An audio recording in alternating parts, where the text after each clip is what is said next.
Welcome back to the PCS. It is day number 2, game number 3.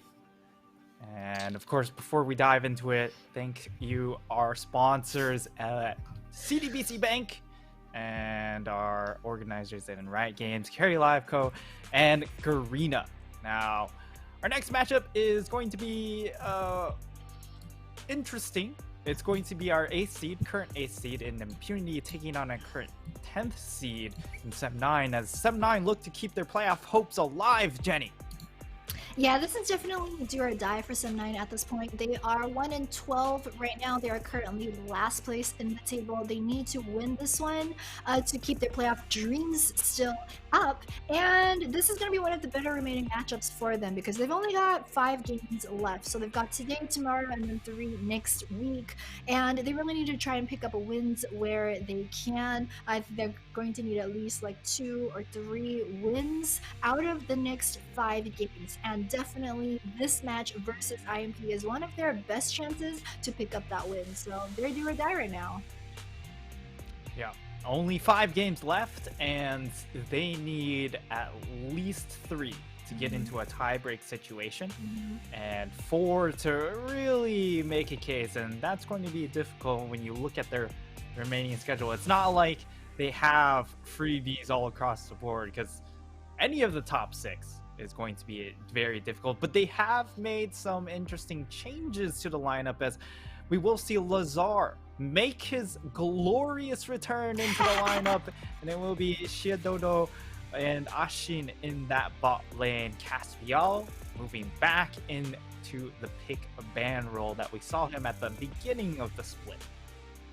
Yeah, I mean, Sem 9, they're actually, interestingly enough, the only team to make any type of roster change from day 1 yesterday into day 2 today. I mean, Sem 9, we've called this team the musical chairs of the PCS. They're just kind of always switching around the positions. The thing is, in week 5 of the PCS, is this really still where you want to be making all these last-minute swaps? But regardless, it is Lazar, Siedoda, and a Sing over for mid-bottom support. I think they did try out Caspial last week in support. It did not quite work out for them, so he's back in the BP spot this time around. But you know, we're not too sold on Asing in support either. I think that Sem 9, while they might have a lot of players on their roster, it doesn't necessarily mean that they have a lot of good options, you know?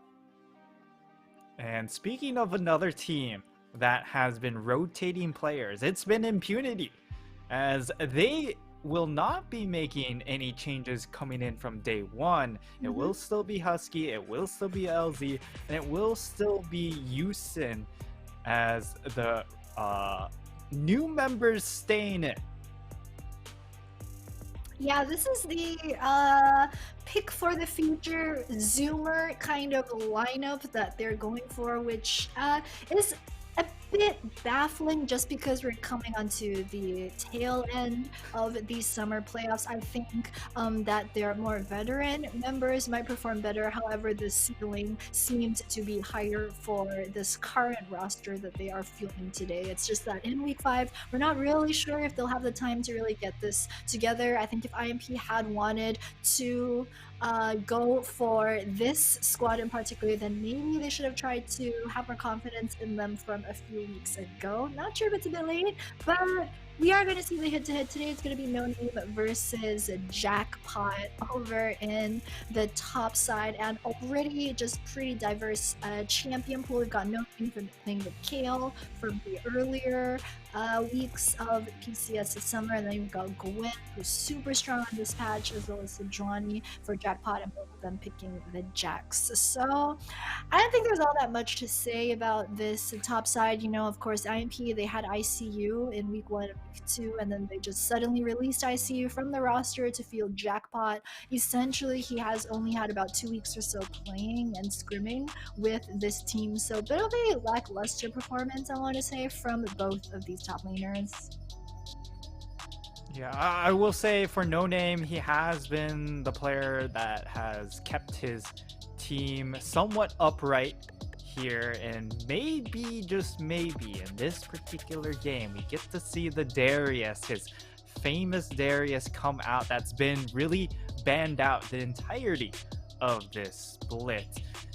It is available through the first phase, but I don't think Darius is going to be a first phase pick, and it will be instead, it's going to be the Philios, as they've thrown 3 bans at that bottom lane and lock in the next best option. Yeah, so they will go for the Aphelios. There are a couple of like second tier options available versus the Aphelios. Of course, Lucian is available. There's a Lucian Nami. There's a Listar also, even though Impunity have banned out the Yumi. But they will go for the Sylas. Probably going to look to lock in a jungler. Won't be popular Trundle this time around though. Will be the Wukong. Does have pretty good combo. I think with Sylas, we'll have to see what the rest of the Sem9 roster looks like before we can really kind of say whether or not Sylas is going to be useful in terms of his ultimate, but it looks to be a pretty solid pickup this time around. They know that they're not in a rush to pick up the ADC right now, just because there have been so many bans.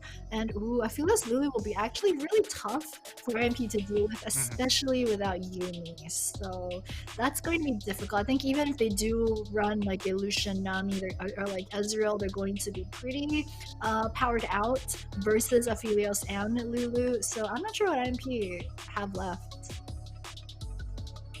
I would fully expect either an Ezreal pick or the Jinx locked in coming in from Impunity, and for Sem9 they go ahead, lock in the Trundle, so providing that little bit of early game here. And for Impunity, I mean, it's really about a lot of this brawly style. You've got the Wukong locked in, you've got the Sylas locked in, and Lazar's champion pool is a lot of these more control mage style champions. He doesn't really pack that extra fighter category that some of these other mid laners might have. So Husky having the Sylas pick might offer a lot of tempo when it comes to some of these early skirmishes, but Impunity, they go ahead, lock in the Jinx. This was a classic counter pick way back when it was the Philios Jinx meta, and we've made a bit of a return to that meta.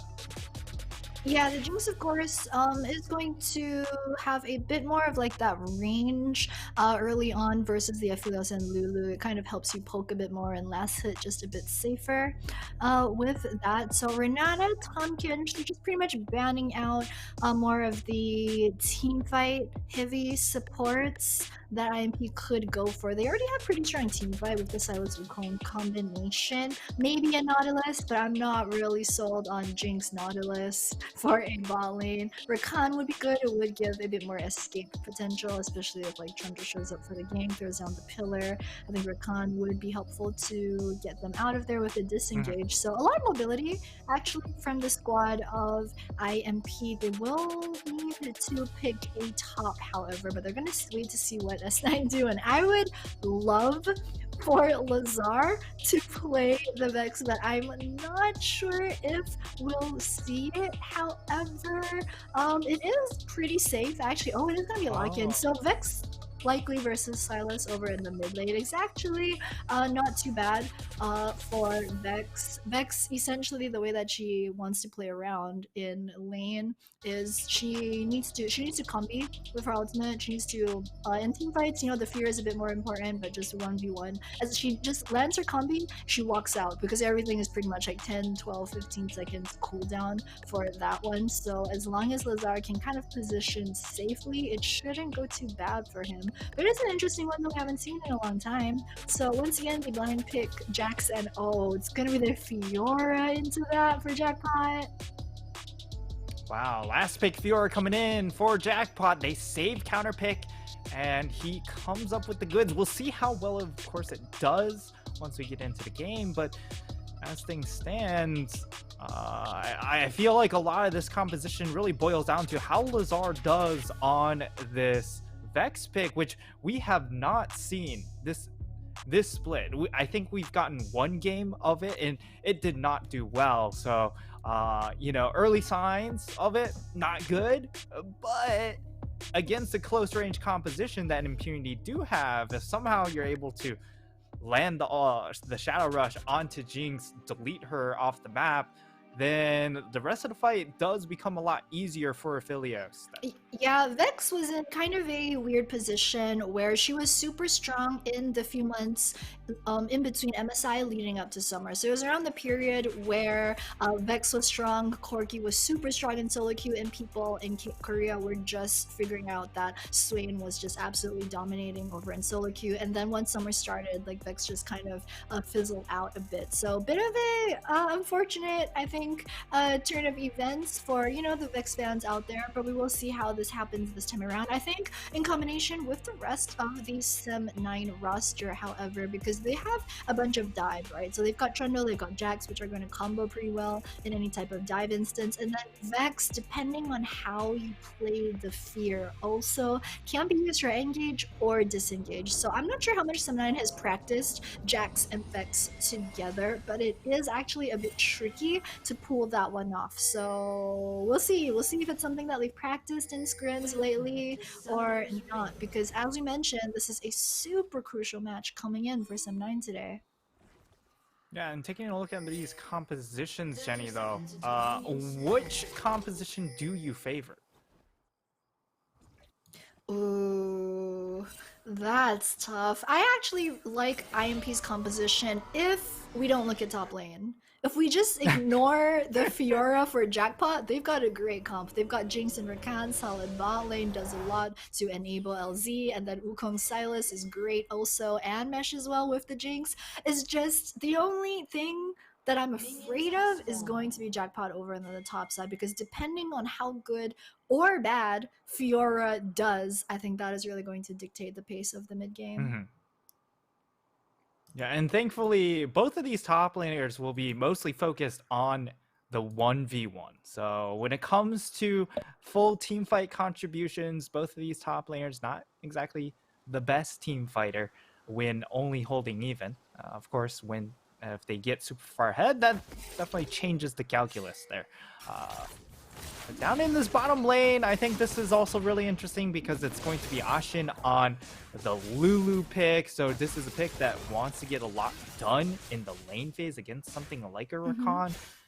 But the big thing is Ashin has struggled a little bit when it comes to just rotating. He's been caught out a number of times, which is why when he first came in, I was just like, just put the brother onto a Yuumi. He can't get caught out unless if his bot lane partner is trolling. Y'all's brothers now, Frank? Is that what's going on? Yeah, pretty much. Yeah, well, I mean, they have to get along somehow, right? I mean, I've also seen you play League, so I mean, if that was what you meant, I can see it. I can see it. You and Ashin, just same hive mind, one brain cell. Yeah, that's me. But, I mean, yeah. Okay, that's engaged already onto Ashin. He's getting taken low. He's gonna have to flash. And that's also a hero expended, but Alex, he's going to flash forward, dash forward, and get the final blow. First blood into the hands of Alex onto the Wukong. And, I was talking about, hey, Ashin, he's been caught out a lot after the lane phase. It happened in the lane phase, Jenny. Yeah, I mean, this is just textbook coming out from Impunity Esports, right? So what they do is, I mean, it's pretty telegraphed. You've got Alex over on the Wukong, and when you think about what type of lanes that you want to snowball for the side of IMP, it's got to be Fiora, it's got to be Jinx, right? So then you take into account like where Alex started after that he just passed straight towards bot for the level 3, and it's just a very open-ended case for them to give the first blood over to the bottom side. It was picked up by Alex though, although LZ and Yusin did pick up the assist gold. So they will have that one in their pockets. It also helps to delay just the Aphelios scale later on. It's always good to, give the Jinx a whole bunch of kills, and then when you take into account the lane counterpart, it gets doubly better for the side of IMP. And I mean, they do have Sylas in mid, so they have like a couple of options in terms of which lane they want to turn into like the lane bully type of lane. But oh, no name jumping on a Jackpot. Jackpot's got the parry though. Ooh, no name plays that's that so trade close. really, really well. Jackpot held on to the flash, so would have been able to make it out still. Oh, good root coming down. It's the return gank from Alex. Still level 3. Is just focusing a lot of attention over towards the bot side instead of in his own jungle. You can see he didn't actually clear ground for wolves right there. He just kind of paths straight towards bot, got the kill, based, and then hid back into the lane. So he needs to kind of make more happen, I think, if he wants to not fall a bit behind to get the first blood. Trundle does have the Sheen now, however, and they're even in terms of levels. It's just gonna be supporter combat in the bot side. As seeing the way you kind of want to play the Lulu as poke is you want to EQ the combo, so you want to get the shield onto someone who's positioned a bit further up from you, and that will really help to extend your Q range. However, that combo does end up taking a lot of mana during the lane phase, especially as that support Lulu. But I mean, just straight up 1v1, she's got the picks extra damage for her AAs as well as the Q. So well played for that one. Yeah, of course, in a 1v1 against Yusin, you are going to win that trade out.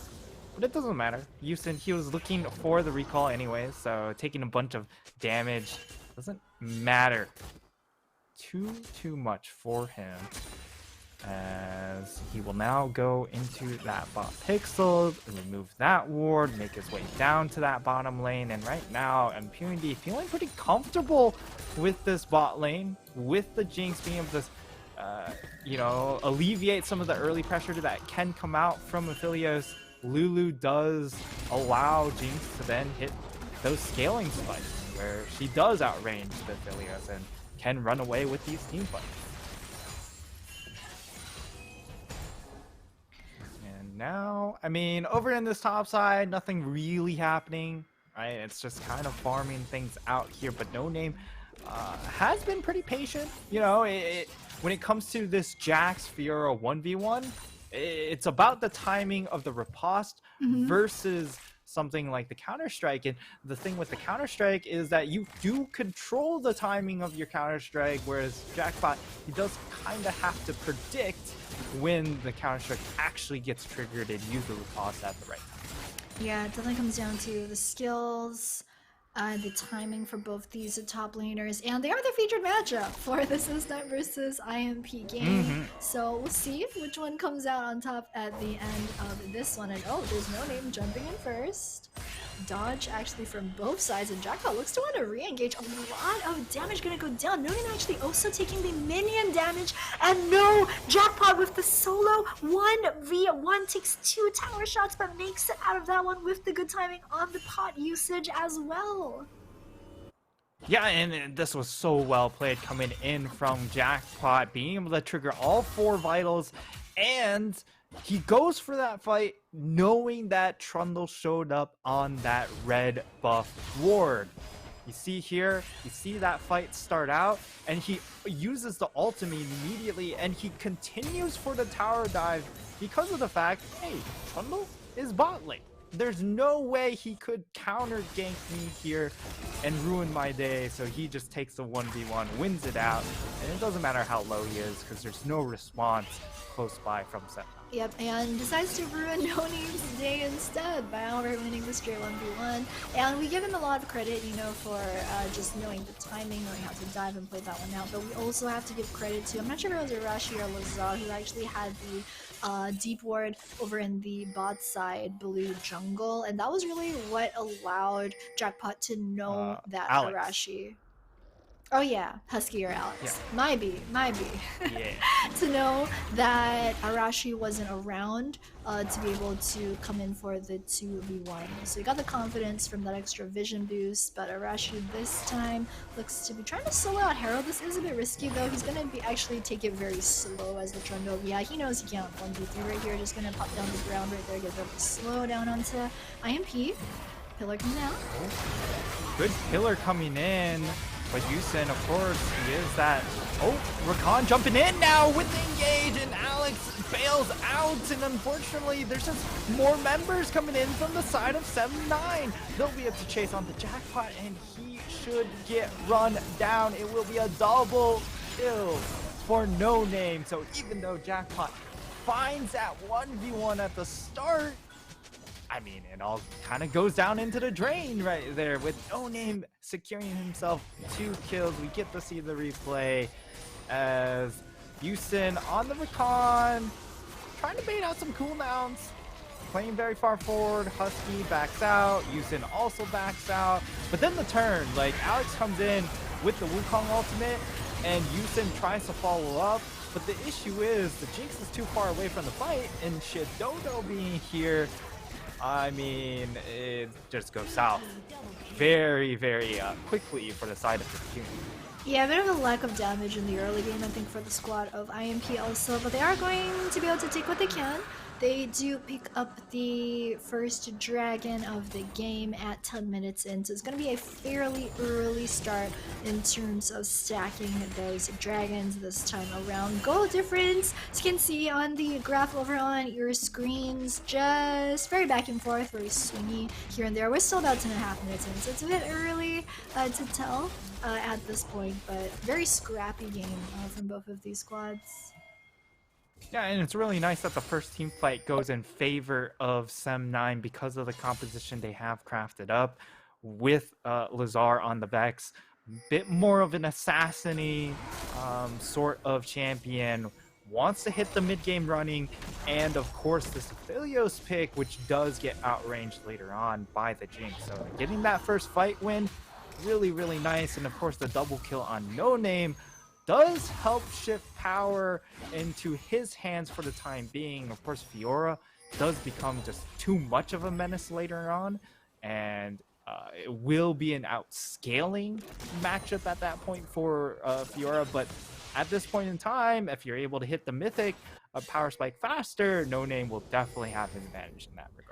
Yeah, he's definitely happy to just scale earlier as the Jacks. They don't know that Alex is here though in the Fog of War. Oh, he takes the bait. That's the ultimate. No Name. Get out. Will be able to land the stun, but the CC is there. He does get the jump out, but it's not enough. Down in this bottom lane, it's a 2v2 fight. Shidodo, he has the mana though. Throws out the Inferno Moonlight Vigil and does get a lot of splash damage, but unfortunately not enough to continue chasing in that instance. Now Arashi trying to defend this tower. Alright, it looks like they're just so much getting tower demolished. gold. Yeah, they kind of wanted that one last AA to make it that 320 gold, but they're going to be happy with one. Not sure they'll have enough time in the next minute and a half actually to follow up to pick up the second tower play, but definitely one is good for what they want to do right now. And he stops the back of Ashin. Ashin just not patient enough, doesn't let the back go through and just hope and pray. Instead, he ends up moving just a bit, cancels the back, and gets caught out. He used the now on this top side, No Name. All right, nothing to see here. Yeah, Ashin flashing in that instance makes matters even worse. He is so vulnerable on this Lulu, and we've seen him get caught out a number of times before, and I feel like we're about to see a very bad story replay over and over again. Yeah, it might just be tragedy unfolding in front of our eyes once again. Just so much attention from both of these squads top side. So Arashi is showing, so Jackpot knows what's up. He's just gonna back off, and Shelly should be able to pick up 2 charges at least for this one. I'm not sure if Fiora wants to try and contest. They do have Lazar as well as There's 4 people top. 4 people now top lane. Jackpot needs to make a decision, and he will get teleport assistance coming in. Also has Alex. They will be able to hold onto this tower, but they do lose a lot of plates, a lot of resources expended up in that top side from both teams. But because of the man advantage up top side for Sem9, it does mean that they are at a man disadvantage down in that bottom lane. And Jinx, you know, I don't she feel got like that. Impunity win this trade. She got that. They get a couple more plates for the Jinx, right? It was 2 seconds right before the plates disappeared. She managed to get, I think, 4 of them, which is a pretty hefty amount of change right there. So they're definitely going to be very happy with that one. And Sem9, they were hoping to get the top tower as well as first break. They didn't get that. It actually went over to the Jinx instead. So that definitely will cost them. You've got the fact that they pulled 4 members over towards top. I mean, sure, Asing did blow flash earlier when he didn't need to. The good thing for them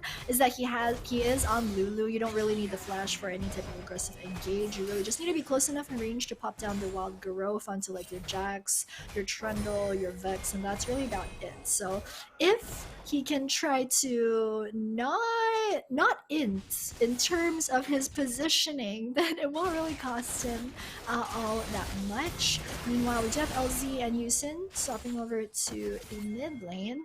And this is just very good, I think, for the squad of IMP. They do have the mid as well as bot side push, so they do have Prior over the second dragon, and S9 look absolutely in no position to contest.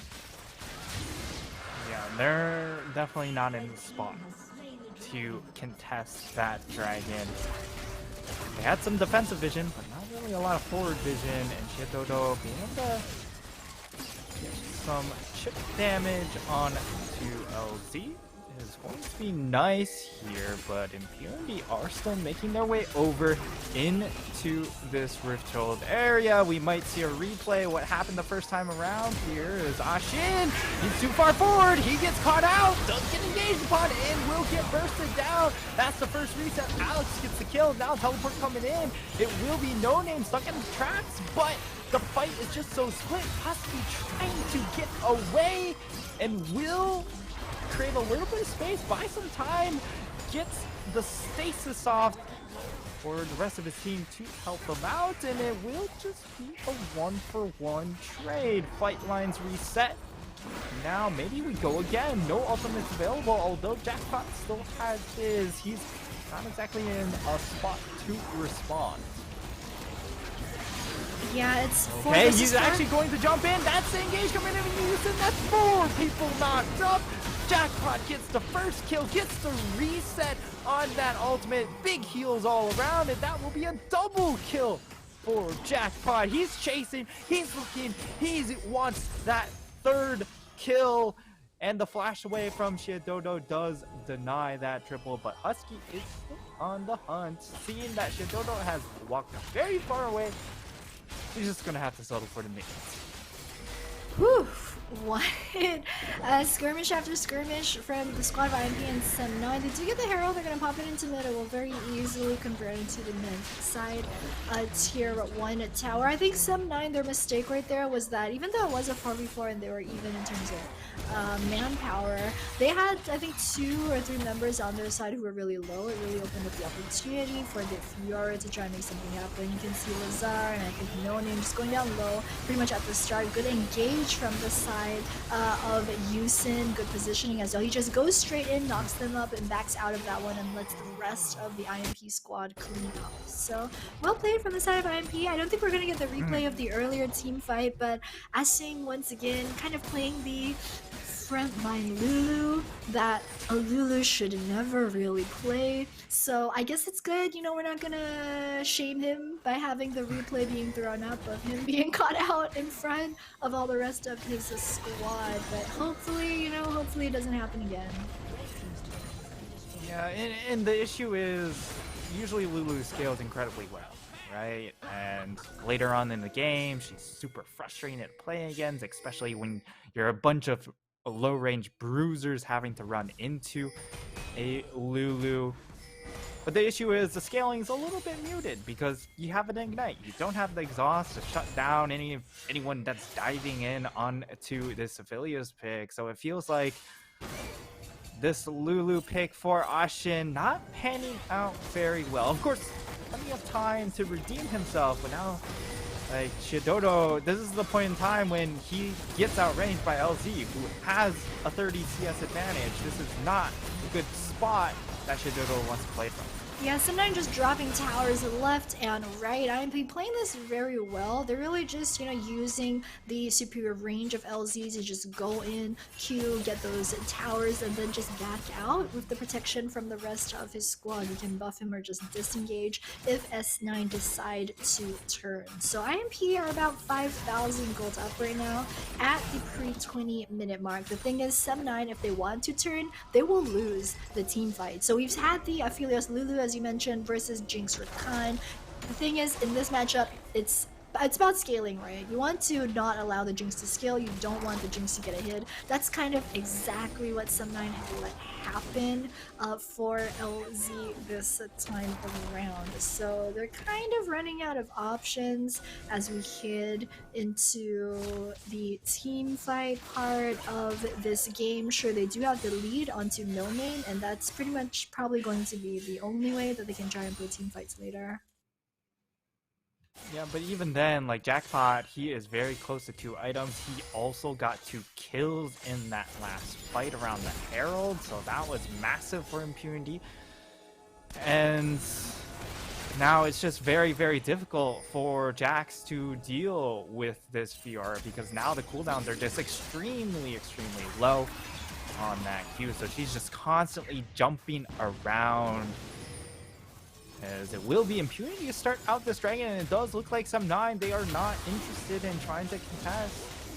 They throw down the blue trinket just to confirm that this dragon will not be theirs, and it will go into the hands of Impunity. IMP have just had such good timing on the dragon as well as control. We saw him pick up the first dragon 10 minutes in. Every 5 minutes, pretty much, they've just been getting the next one. And I don't understand why Sem9 don't try to contest this, although they are far behind in gold. They're just kind of looking to stem the bleeding at this point, but by just not contesting the second dragon, which I think they might have had a chance for, I think it's really opened the door for IMT to push this. The thing is, Oh no! Engage the jump. Okay, he's alive. He's alive, and now Lazar looking to find a turn. He finds the 3-man fear into the backline. LZ, if he goes down, that's a lot of their damage down, but he actually lives! He lives, he gets 3 stacks, and now all aboard the ship of disaster. It's Titanic for Sem9 as everything goes down into the drain. Oof. I mean, that was pretty much the miracle engage coming out from Lazar. Like, there was no way that Lazar could have played that engage any better. The thing is, we've been talking all along about Vex needing to combo with the Jax. The way Sem9 started out that fight was that No Name got caught and nearly died. So by the time Lazar countered and then turned and went back in, they couldn't combo with the Jax anymore. Goodbye. And that just means that Sem9, they're dropping objectives, they're dropping people over in mid, they just lost Baron to IMP as well, and this just looks like a slow chokeout, I think, for Sem9. There's Yusin, once again, great engage in right there. They don't manage to finish off No Name. He does get the jump onto Rashi right there, so Little Boy going down, but as you can see, beautiful start from Lazar. The thing is, they're fighting this pretty much 4v4 because they don't have the Jax around anymore, but then once the TP comes in from the 5th member of IMP, it's just lights out for them. So a bit unfortunate. I think that team fight was probably the point in time where Sem9 realized no matter how well they play this, it's just too much gold diff. Yeah, Sem9, you know, they go for the Hail Mary, they saw the angle, and Lazar had the perfect engage, and Ashin had the perfect follow-up, getting a follow-up knockup, but because Shidodo wasn't quite close enough to get autos off, they lacked the burst damage coming in from just one member. Of course, this is the Everfrost, so brings a lot of utility, a lot of catch power coming in from the Vex, but not enough burst power, and now they're looking to find a pick onto Jackpot. But yeah, the rest of the base is a bit on fire. So even though they make the chase onto Jackpot, they lose their inhib tower up top side. And now, okay, Arashi gets a good killer. Gets caught up, but now the turn. LG is so strong. Ashin, where are you walking to, buddy? He just gets absolutely blasted. And that's the rest of the team fight. It's done. It's done. Okay, actually, they get to stay alive, and the tower is actually doing a lot of work, guys. Tower does damage. Who would have thought? Yeah, now Impunity. Do they want to overstay? They've got 3 members low. I actually think that they're gonna mad lab their way through and brute force this one. They'll get 3 members, they'll yeah. They're gonna get mid inhib also. Yeah, they'll get some structures, but I don't think they're the game yet. Yeah, they're gonna respectfully back out of that one. As you mentioned, S9, you know, their base is on fire and everything is not okay. It's really not okay for some 9. We're gonna take a look at this once again. Charm gonna land onto Arashi and then Lulu, the thing is, he was trying to get in range to wild growth onto the Trundle, but he did not need to triangulate from the top. He could have wild growthed from the bottom. I don't know what it was. I think he was running to try and polymorph the Jinx. I think that's what he had in mind, because he was sprinting it towards LZ, and LZ was like, man, you're giving me free autos? I mean, man had a plan. I'll give him that. He definitely had something going on in that sweet, sweet brain of his. I just can't for the life of me tell you what it was, you know? He just got blasted. To absolutely outer space. We talked about the Titanic metaphor, but I mean, there's nowhere on Earth safe for this Lulu pick anymore. And it's not in the sea, it's not in space, it's not on Earth. This is just not a good look. Yeah, this is SM9 coach into support. This is not it for us saying these are not the vibes. This is not it. I mean, we had doubts, you know, about Caspiel support last week, but then the thing is, the previous week we also had seen Sing on support, and we're like, you know, S9, they don't really have a good option to like plug and play into their support role, you know. So look at the super minions, Jenny. Man. They're everywhere. They're Zerglings. The engage comes in. They're all dead. This wasn't even a fight. You blink, they die. It's Impunity. 18 kills to 3. LZ is an absolute destroyer of SEM9 players, and that will be them securing their 5th win in SEM9. Their hopes of making that dream playoff run. Did I say dream playoff run? I don't know if that's possible, Jen.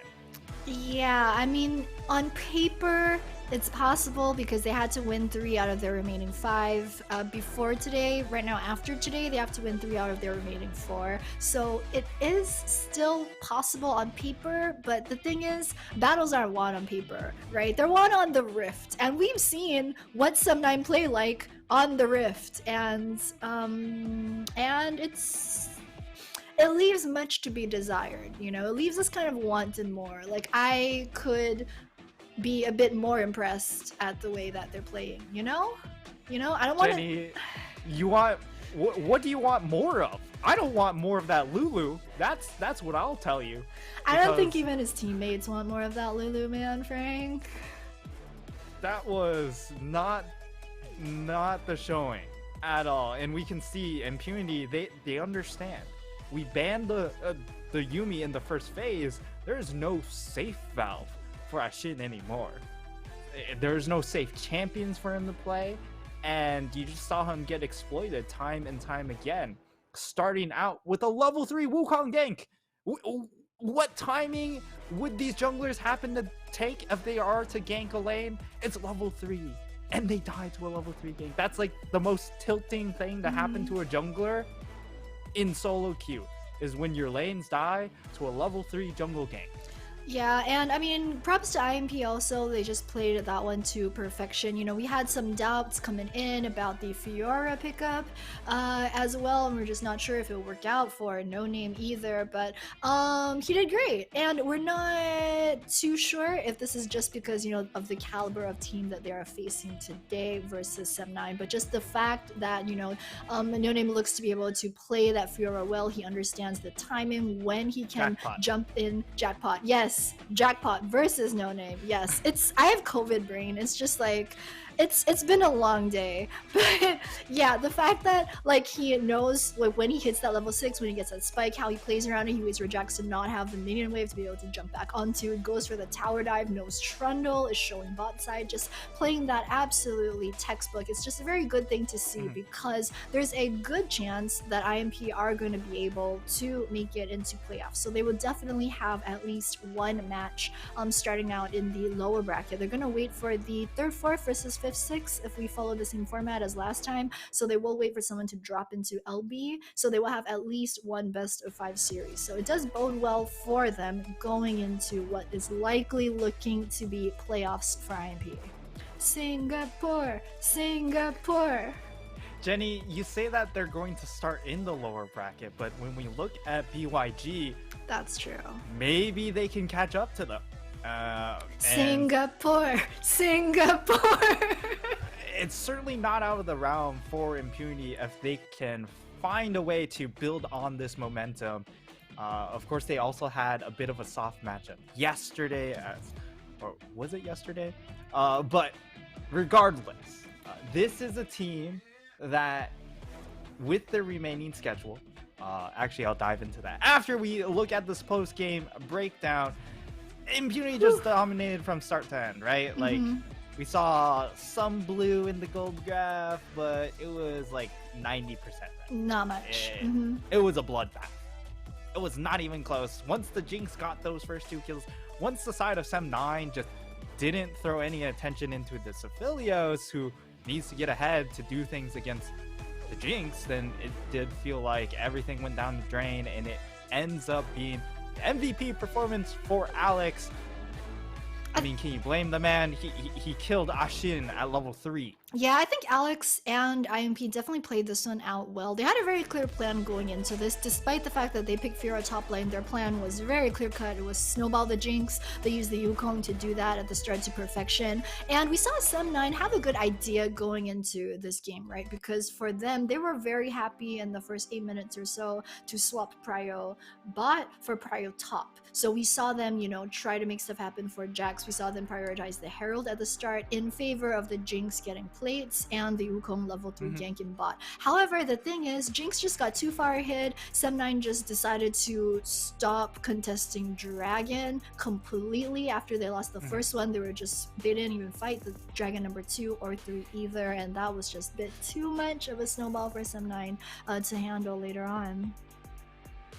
Yeah, and as many strides they tried to make, getting that first win for the side of 7-9, since then it's not looked great.